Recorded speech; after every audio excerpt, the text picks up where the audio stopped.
money have gotten lost? Is it not your money? Next time when I advise you, you will take my advice because you will know that the 5 minutes that I senior you, it means something.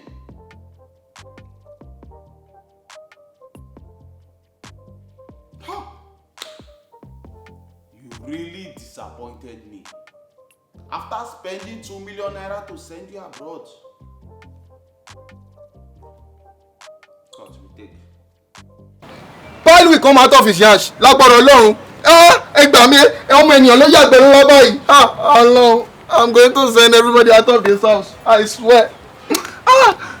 As I the parent, I may enter now. Baba landlord, kí ló ṣẹlẹ̀? Láàárọ̀ kùtùkùtù ọdún. No, they say make I follow that side now. Kí ló fẹ́ ṣẹlẹ̀ báyìí? Nǹkan tó bá ń wọ ẹni kò ṣe. I don't know. Oya. No, you don't miss the dialogue. You don't miss the dialogue. You don't miss the dialogue. Sir. No, make it just the para make from when he enter. Okay. The para from when he enter.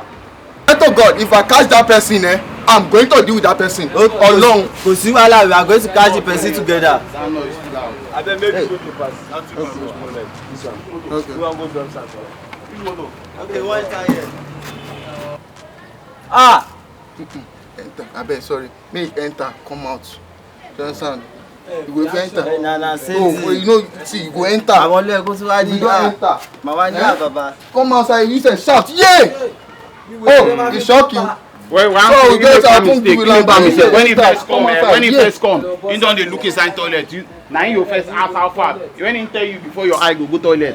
And try not to look at the camera. Me say I dey make mistake. Oh yeah.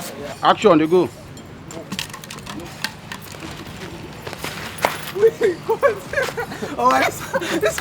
Action.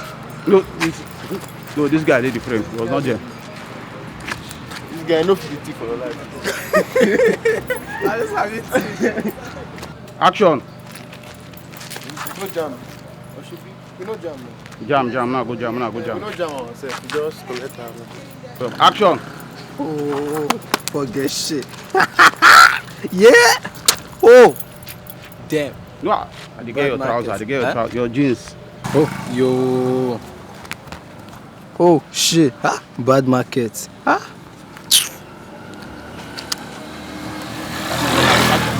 I catch your trousers. I don't know. Oh, yeah, now. Oh, forget shit. So, your trousers will come out now. I go off now.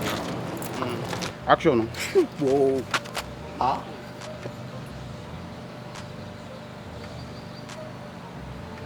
You get them. And art now. Once the You are doing again. What you doing? My American trousers, but you need to speak loud. All right. Oh, no. Yo, this place fucking dry like a desert. Stop. That bike enter. Right. Stop. Okay. Oh, yes, sir. We started doing it. We know you see again. Take back front on the capside level. Oh, no. Fuck this shit, bro. Yeah, okay. Go back again. Take on. From top. When you come front too much, you dey cut come out for the camera and I be the thing. Again. Action. No. No way. You just fat like a pig. You don't have money. Oh, broke nigga. Oh, no. This one your spot. I say I fat like Don Jazzy. No.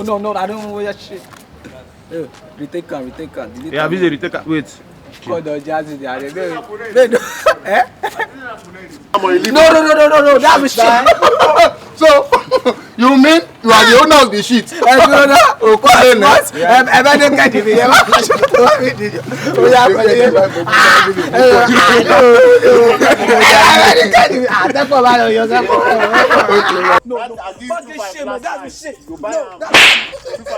Wait, I caught you. That is your shit. I told you, Baba. That is your shit. Yo, we can say this shit, man. You are going to shop this shit today.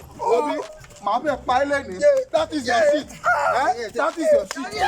No, don't worry. Wait. Mona, Peter, no, run.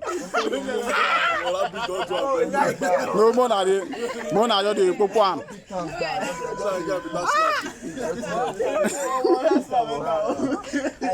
Sorry. So, that is your shit. So, we can't come out here, Abi. No. We see The next thing, the next shot now here. But first of all, I need to catch you and this guy. One at the worker. You gonna say that's my shit? That's my shit. Go buy things for another rich and Alpha, what is that shit? And the shit be that shit, man. We will pound the beach. I tell you na porridge we use that.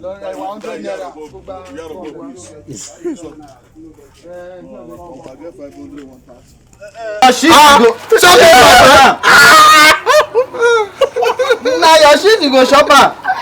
Now your shit you go shop am. What's your shit, man? I'm the shot today, okay.